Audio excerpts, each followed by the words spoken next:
कहानी के शुरुआत में हमें दो कॉलेज स्टूडेंट्स, जिनका एक का नाम पैक्सटन और दूसरे का नाम जोश होता है, दरअसल ये दोनों यूरोप में घूमने के लिए आए थे। वहीं आइसलैंड में इनका एक सबसे अच्छा दोस्त ओली मिल जाता है, जो तीनों मिलकर एम्स्टरडैम जाते हैं और वापस आते समय बहुत देर रात हो जाती है। तो वो देखते हैं कि उसका डोर क्लॉज होता है, जिसे कोई खोल भी नहीं रहा था और मजबूरन उन्हें बाहर ही स्टे करना पड़ जाता है कि तभी उसके नेवर में एक लड़का, जिसका नाम एलेक्स था, वो उन तीनों को अपने फ्लैट पर बुलाता है और ये तीनों चले भी जाते हैं। एलेक्स उन लोगों को बताता है कि वे लोग वहाँ की एक हॉस्टल में चले जाएं, जहाँ पर उन्हें बहुत ही ज्यादा गर्ल्स मिलेंगी। यहाँ पर हमें पता चलता है कि ये तीनों अमेरिका से यूरोप अय्याशी करने के लिए आए हुए थे, इसीलिए उसकी बातों को सुनकर वो अगले ही दिन स्लोवाकिया की ट्रेन में बैठ जाते हैं। वहीं पर उस ट्रेन में वे लोग एक बिजनेसमैन से मिलते हैं और जब वो देखते हैं कि जब वो खाना खा रहा था तब उसकी हाथ बहुत ही ज्यादा कांप रहा था, जिसे देखकर वो लोग काफी हैरान हो जाते हैं, क्योंकि वो शख्स इन्हें काफी ज्यादा अजीब लग रहा था। और ये सभी आपस में बातें करने लगते हैं और बातों ही बातों में वो आदमी जोश के पैर पर अपना हाथ रख देता है, जिससे जोश को काफी गुस्सा आ जाता है। इसीलिए वो काफी जोर से चिल्लाता है और उठकर वहाँ से चला जाता है। कुछ ही समय गुजरने के बाद उनकी मंजिल यानी स्लोवाकिया आ जाता है। वहाँ की स्टेशन पर उतरते ही वो देखते हैं वहाँ पर उन तीनों के अलावा कोई भी दिखाई नहीं दे रहा था। स्टेशन पूरी तरह से सुनसान था, जिसके बाद वे तीनों उसी हॉस्टल में जाते हैं जिसके लिए आए हुए थे और हर तरफ उन्हें लड़कियां ही लड़कियां नजर आ रही थीं, जिन्हें देखकर वो काफी ज्यादा खुश होते हैं। जिसके बाद वो लोग अपने रूम में जाते हैं, जहाँ पर उन्हें अपने रूम में नतालिया और स्वेतलाना से मिलते हैं। दोनों लड़कियां उन तीनों को स्पा में जाने के लिए इनवाइट करती हैं और ये तीनों उसके लिए तैयार भी हो जाते हैं और उनके पीछे पीछे स्पा में चले जाते हैं और वो लड़कियां उन्हें एक डांसिंग क्लब में लेकर जाती हैं। वहाँ पर जाने के बाद सभी काफी अच्छे से मनचाहे एंजॉय करने लगते हैं। कुछ टाइम के बाद जोश फ्रेश होने के लिए उस क्लब से बाहर आता है। उसी समय उस कम्युनिटी की कुछ क्रिमिनल बच्चे उसे घेर लेते हैं और डरा धमकाकर उसे पैसे निकालने की डिमांड करने लगते हैं। तब वही बिजनेसमैन जो इन्हें ट्रेन में मिला था, वो वहाँ पर आकर उन बच्चों के आगे कुछ पैसे फेंक देता है और वो बच्चे उन पैसों को उठाकर वहाँ से निकल लेते हैं। जोश उस बिजनेसमैन को थैंक्स बोलने के साथ उसे ड्रिंक ऑफर करता है और ट्रेन में किए हुए अपने बिहेव पर माफी मांगता है। वो जोश से कहने लगा कि जितनी उसकी एज है उसके मुताबिक उसे यही करना चाहिए कि वो गुस्से को बर्दाश्त करके बैठ जाए, और उस समय वो कर भी क्या सकता था। और दूसरी तरफ ओली रिसेप्शन पर मौजूद एक लड़की को अपने साथ लेकर कहीं चला जाता है। सुबह उठकर वो दोनों काफी खुश थे, क्योंकि जो सोचकर वो यहाँ पर आए थे उससे कई ज्यादा भी अय्याशी कर चुके थे। लेकिन तभी इन्हें पता चला कि कल रात से ही ओली इनके पास नहीं है और कहीं पर भी नहीं मिल रहा था। वो ओली को कॉल भी कर रहे थे, लेकिन उसका कॉल भी नहीं लग रहा था।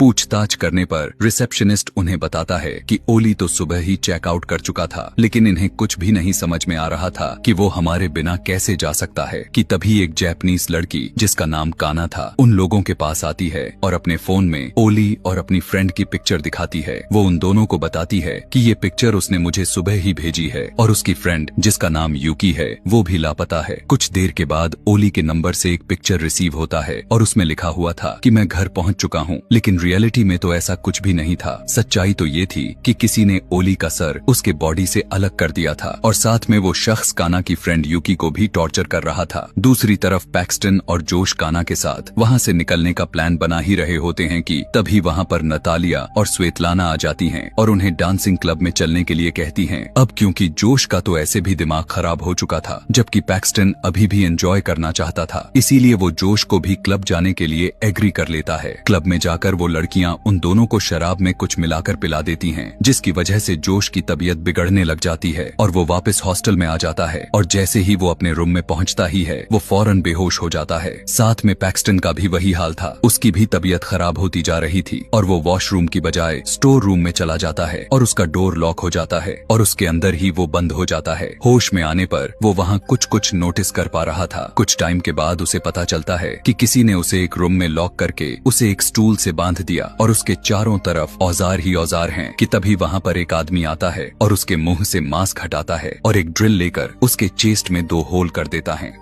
यहाँ पर पता चला कि ये कोई और नहीं बल्कि वही ट्रेन वाला बिजनेसमैन ही था। वो जोश को बताता है कि वो हमेशा से ही एक सर्जन बनना चाहता था, लेकिन ये सपना उसका कभी पूरा नहीं हो पाया। उसकी वजह यह थी कि हमेशा से उसकी हाथ कांपती रहा करती थी। यहाँ पर जोश रोते हुए उससे काफी रिक्वेस्ट करने लगा कि प्लीज वो उसे छोड़ दें, लेकिन बिजनेसमैन ऐसा बिल्कुल नहीं करने वाला था। पहले वो उसके पैर को पीछे से काटता है और उसके सामने वाले एक रूम का दरवाजा खोलकर उसके हाथ पैर जो उसने उसे बांध रखे थे वो भी खोल देता है और उससे कहता है कि अब वो आजाद हो चुका है और वो अब यहाँ से खुशी खुशी जा सकता है। लेकिन पैर पीछे से कटे होने की वजह से वो भागने में नाकामयाब रहा। अब क्योंकि वो चल नहीं सकता था, इसीलिए वो क्रोलिंग करके वहाँ से भागने की कोशिश करने लगा, लेकिन बिजनेसमैन उसका गला काटकर उसकी जान ही ले लेता है। यहाँ पर पैक्सटन को भी होश आ चुका था और वो दोबारा से उसी हॉस्टल में जाता है जहाँ पर वो रिसेप्शनिस्ट उसे सेम पिछली बार की तरह उसे बताता है कि वो कल सुबह ही चेकआउट कर चुका है, जिसे सुनकर वो काफी हैरान हो जाता है क्योंकि उसने कोई भी चेकआउट नहीं किया हुआ था। और फिर एक रूम रेंट पर मांगता है। रूम रेंट पर लेने के बाद वो उससे काना के बारे में भी पूछता है। उसकी बात को सुनकर वो रिसेप्शनिस्ट जवाब देता है कि वो भी यहाँ से सुबह में चली गई है। पैक्सटन अपने रूम में आता है और फिर से उसके साथ सेम उसी तरह से होना शुरू हो जाता है जो पिछली बार हो चुका था। यानी रूम में आते ही उसे दो लड़कियां मिलती हैं जो उसे स्पा पर चलने के लिए इनवाइट करती हैं। ये सब कुछ देखकर उसे काफी अजीब लगने लगता है और वो काफी हैरानी के साथ वो जोश को कॉल करने की कोशिश करता है, लेकिन इसका कोई भी मतलब नहीं बन रहा था क्योंकि उसका फोन बंद था। इसके बाद वो पुलिस स्टेशन जाकर रिपोर्ट लिखवाने की कोशिश करता है, लेकिन पुलिस वाले भी उसकी कोई भी हेल्प नहीं कर रहे थे। इसीलिए वो वापस हॉस्टल में आकर नतालिया स्वेतलाना से जोश के बारे में पूछने लगता है, जिसे पहले तो उसे अपनी बातों में घुमाना शुरू करती हैं, लेकिन जब वो काफी गुस्से में आकर बात को दोहराता है तब वो उसे बताती हैं कि उन्होंने जोश को एक आर्ट एग्जीबिशन में देखा था और नतालिया पैक्सटन को वहाँ पर लेकर जाती हैं। वो उसे एक पुरानी फैक्ट्री पर लेकर जाती हैं जहाँ पर कुछ अमीर लोग और उनके काफी सारे गार्ड मौजूद थे। जब वो लोग अंदर जाते हैं तब पैक्सटन देखता है कि उसके फ्रेंड जोश को काफी बुरी तरह से चीड़ फाड़ कर रखा गया होता है और बिजनेसमैन उस पर किसी तरह का सर्जरी ऑपरेशन कर रहा था। लेकिन इससे पहले कि वो कुछ कर पाता, सिक्योरिटी गार्ड फौरन वहाँ पर आ जाते हैं और उसे पकड़कर वहाँ से ले जाते हैं। पैक्सटन अपने चारों तरफ जब देखता है तो उसे पता चलता है कि वहाँ पर बहुत सारे लोगों को टॉर्चर किया जा रहा था और हर तरफ चीखने चिल्लाने की आवाजें आ रही थी। वो लोग पैक्सटन को भी एक रूम में लाकर उसे बांध देते हैं और उसे भी कुछ बोलने के लिए कहते हैं। जैसे ही वो कुछ बोलता है तब गार्ड कहता है कि ये एक अमेरिकन है और ये कहकर वो वहाँ से चला जाता है। इसके साथ एक आदमी उसे टॉर्चर करना शुरू कर देता है